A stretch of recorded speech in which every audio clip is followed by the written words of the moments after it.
Hello Goa, বর্তমানে আমি আছি এখন গোয়াতে। আজকের এই ভিডিওতে গোয়ার সৌন্দর্য এমনভাবে ফুটিয়ে তুলবো যেটা আপনারা আগে কখনো দেখেননি। তো চলুন শুরু করা যাক।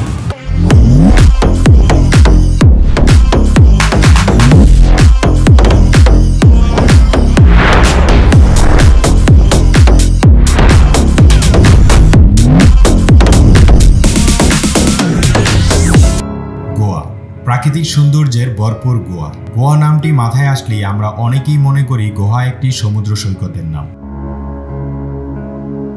আসলে বিষয়টা কিন্তু মোটেও তা নয়। গোয়া মূলত আরব সাগর ঘেঁষা ভারতের সবথেকে ছোট একটি প্রদেশ এবং এই গোয়াতে আছে অনেকগুলো সমুদ্র সৈকত। শুধু সমুদ্র সৈকত নয়, এখানে আছে ঝর্ণা, সবুজ পাহাড়, নদী, প্রাচীন গুহা, পুরনো গির্জা ও মন্দির, দৃষ্টিনন্দন নারিকেল গাছের সারি এবং স্বচ্ছ পানির ফোয়ারা। এই সব কিছু মিলে গোয়া পর্যটকদের কাছে অন্যতম আকর্ষণের নাম। এই ভিডিওর মাধ্যমে গোয়ার একটি কমপ্লিট ভ্রমণ গাইডলাইন তুলে ধরার চেষ্টা করব, যেমন আমাদের রুট প্ল্যান, গোয়াতে ঘুরে বেড়ানোর ব্যবস্থা, গোয়াতে থাকার ব্যবস্থা, গোয়ার দর্শনীয় স্থান, নিরাপত্তাহীনতা ও অন্যান্য বিপত্তি, সর্বশেষ মুসলিমদের জন্য গোয়া ভ্রমণ কেমন হবে। তো চলুন শুরু থেকে শুরু করি। গোয়া ভ্রমণের জন্য প্রথমে আমরা এয়ার টিকিট কেটে নিই গোজায়ান থেকে। আমাদের দুজনের এয়ার টিকিট রিটার্ন সহ টিকিট মূল্য পড়েছিল 61,030 টাকা। আমাদের ফ্লাইট টাইম ছিল সকাল 9টায়, তাই সকাল 7টায় আমরা পৌঁছে যাই হযরত শাহজালাল আন্তর্জাতিক বিমানবন্দরে। ইমিগ্রেশনে আমাদের তেমন একটা টাইম লাগে নাই, তাই খুব অল্প সময়ের মধ্যে ইমিগ্রেশন ক্রস করে আমরা অপেক্ষা করতে থাকি আমাদের ফ্লাইট টাইমের জন্য।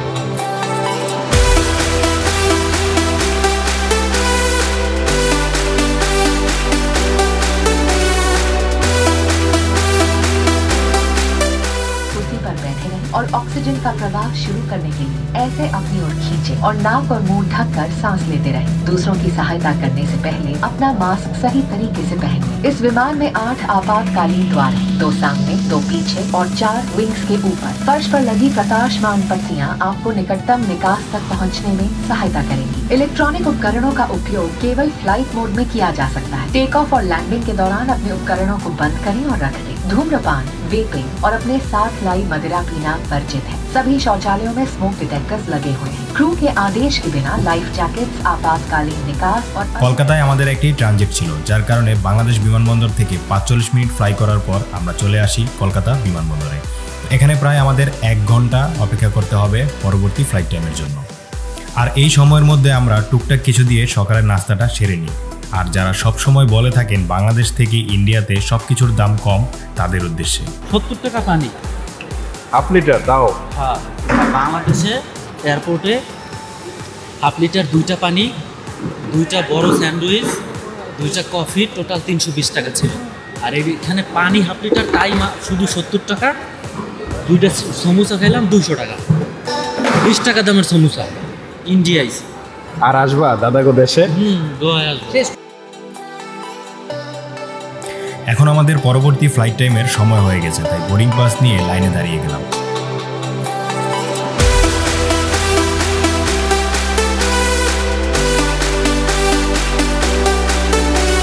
কলকাতা থেকে প্রায় 2.5 ঘন্টা সময় লেগেছিল গোয়া বিমানবন্দরে পৌঁছাতে। গোয়া বিমানবন্দরে নেমেই আমরা একটা ট্যাক্সি নেই 1000 রুপি দিয়ে। গন্তব্য বাগাতুর বিচ, যা বাংলাদেশি টাকায় 1450 টাকার মতো।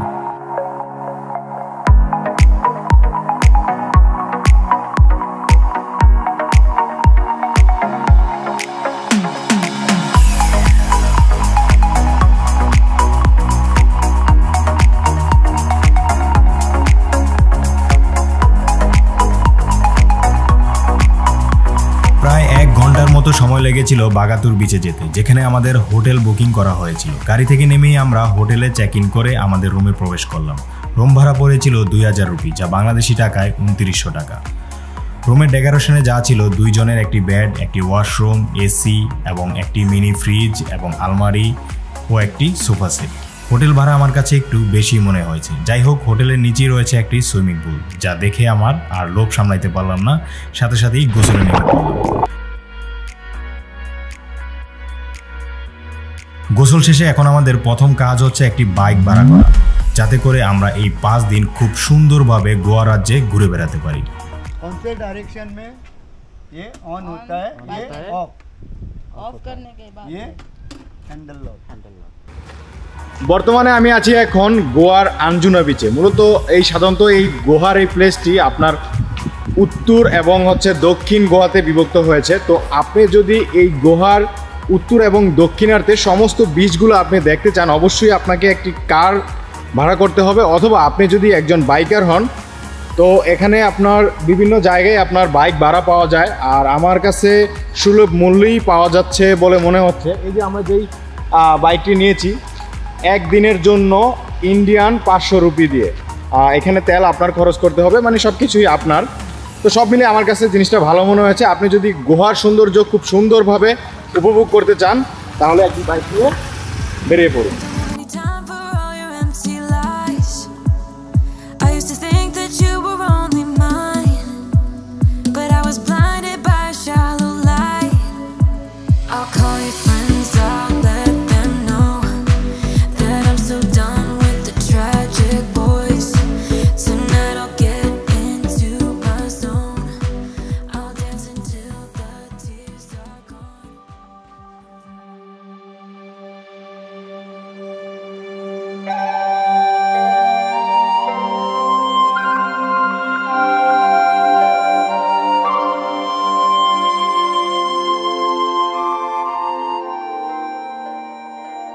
বাগাতুর বিচে আসতে আসতে প্রায় আমাদের সন্ধ্যা হয়ে যায়। তাই নীরব সমুদ্র সৈকতের সাথে কিছু মানুষের আনন্দ উল্লাস, কারো নীরবতা এবং কিছু কাপলের খুনসুটি ছাড়া আর কিছুই চোখে পড়ে নাই। তাই আমরা এখান থেকে ব্যাক করে এখন চলে যাব বাগা বিচে। কারণ বাগা বিচকে রাতের রানী বলা হয়, কারণ এই বিচ দিনের আলোটা যতটা সুন্দর তার থেকে অনেক বেশি সুন্দর রাতের বেলায়।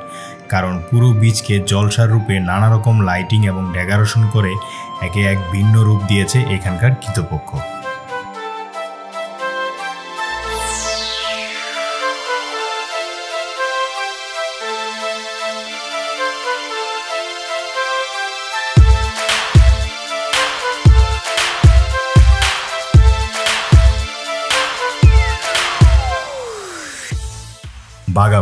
বাগা বিচ সাধারণত যারা একটু হই হুল্লোড় করতে পছন্দ করেন, অনেক মানুষের ভিড়ে সময় কাটাতে পছন্দ করেন, যারা ফুল ফ্যামিলি নিয়ে আসেন অথবা দলবদ্ধভাবে বন্ধুদের নিয়ে আসেন, তাদের রাতের আড্ডার জন্য বাগা বিচ হতে পারে অন্যতম।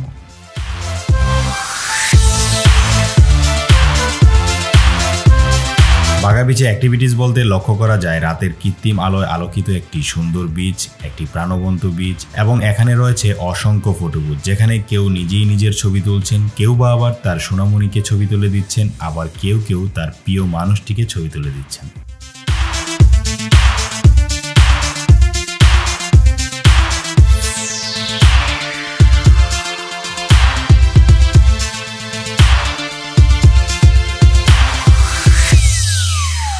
এই অ্যাক্টিভিটিসগুলো যখন দেখছিলাম নিজেকে অনেকটা অসহায় মনে হচ্ছিল।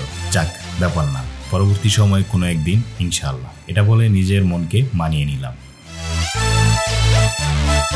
পুষ্প সবার জন্য ফোটে না, এই কথাটার অনেকটা বাস্তব রূপ এখানে এসে দেখতে পেলাম। কারণ এই যে দেখেছেন সুন্দর জলসার রূপে সাজিয়ে রেখেছে, এখানে বসতে আপনার 2000 রুপি গুনতে হবে, কোনো প্রকার খাবার অর্ডার ছাড়া, যা বাংলাদেশি টাকায় আজকের রেট অনুসারে 2900 টাকা। আমি মনে করি ঘুরতে আসলে খাওয়ার থেকে ভ্রমণ করাই উত্তম, তাই এতগুলো টাকা এখানে খরচ করার মতো কোনো ইচ্ছাই আমার জাগে নেই। যাই হোক, এখানে যে রেস্টুরেন্টগুলো দেখছেন এগুলো অনেকটা বার ক্যাটাগরির মধ্যে পড়ে, কারণ এখানে মোটামুটি আপনি সব রকমের ড্রিঙ্কস আপনি পেয়ে যাবেন। আর ড্রিঙ্কস করার পরে যদি শরীরে একটু বেশি এনার্জি হয়ে যায় তখন এরকম কিছু ট্রাই করতে পারেন।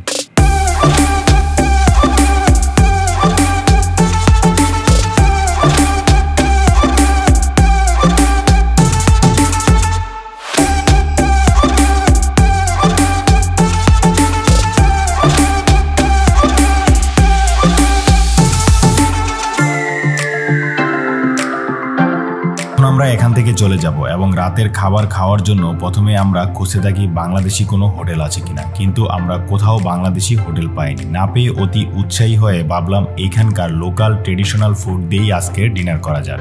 খুবই উৎসাহী হয়ে অপেক্ষা করতে থাকি। খাবার সামনে আসার সাথে সাথেই ট্রাই করার চেষ্টা করলাম, কিন্তু মুখে দিতেই যেন শুরু করার আগেই সবকিছু শেষ হয়ে গেল। কারণ এইখানকার ট্রেডিশনাল ফুডে এরা যেই মশলা ব্যবহার করে, আমি বলতে পারি বাংলাদেশের কোনো মুসলিম এ খাবার খাওয়া তো দূরের কথা, এ খাবারের সামনেই বসতে পারবে না।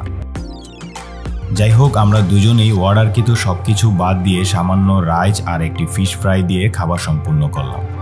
খাবার শেষ করে হোটেলে যাওয়ার পথে বারবার ভাবতেছি এই 5 দিন আমরা কি খাবো, এই খাবার খাওয়া তো পসিবল না। তো এইসব ভাবতে ভাবতেই রাতটা কাটিয়ে দিলাম। পরের দিন সকালে ঘুম থেকে উঠেই চলে গেলাম আরাম্বল বিচে।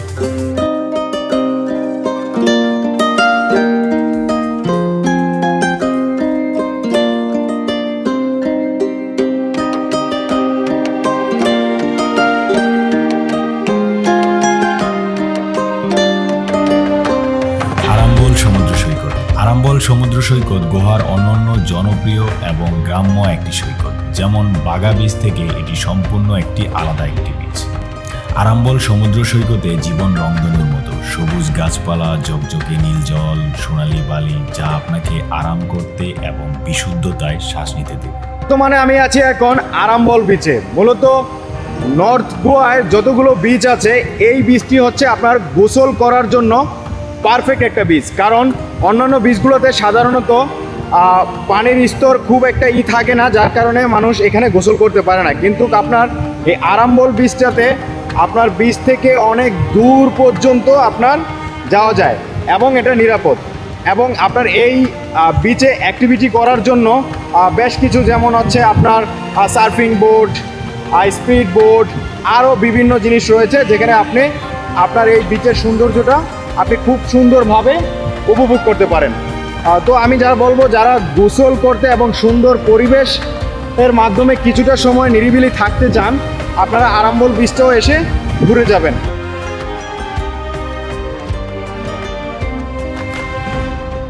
সৈকতের চারপাশে প্রকৃতির কোলাহল অবশ্যই আপনাকে সতেজ করবে এবং আপনার আত্মাকে সুখে পূর্ণ করবে।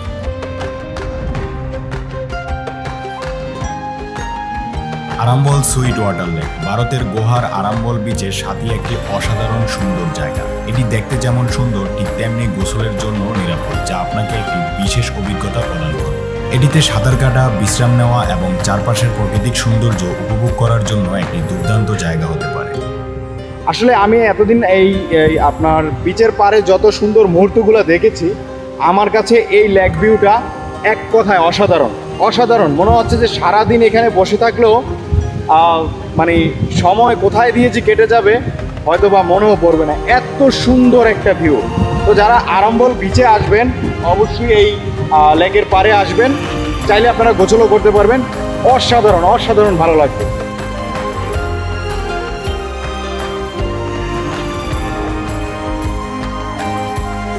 গোয়া সার্ফ স্কুল, মূলত যারা সার্ফিং করতে পছন্দ করেন তারা আপনার এই বৃষ্টিতে এসে তাদের কাছে সার্ফিং বোট নিয়ে এইখানেই সার্ফিং করতে পারবেন। তো এটা আমার কাছে খুব ভালো, এবং যারা সার্ফিং করেন তাদের ক্ষেত্রে খুব মানে একটা বড় একটা সুযোগ যে আপনারা এই বিচে আসলেই ওনাদের কাছ থেকেই সার্ফিং বোট নিয়ে এইখানে ইচ্ছে মতো সার্ফিং করতে পারবেন।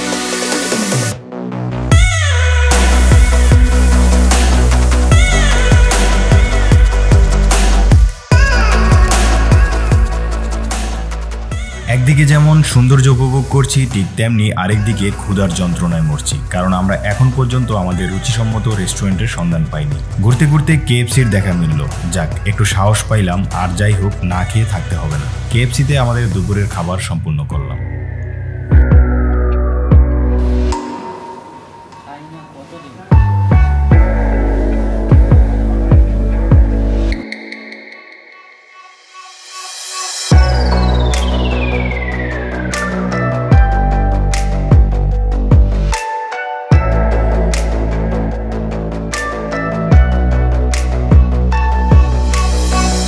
ভিডিও অনেকটাই বড় হয়ে যাচ্ছে, তাই প্রথম পর্বের ভিডিও এখানেই শেষ করতে হচ্ছে। আগামী পর্বের থাকছে দুধসাগরে কিভাবে যাবেন এবং এর সৌন্দর্য, অর্জুনা বিচ, বাগাতুর বিচ, আরও নানা অভিজ্ঞতা নিয়ে থাকছে আগামী পর্বে। আগামী পর্ব দেখার আমন্ত্রণ জানিয়ে বিদায় নিচ্ছি। ভালো থাকবেন, সুস্থ থাকবেন, আল্লাহ হাফেজ।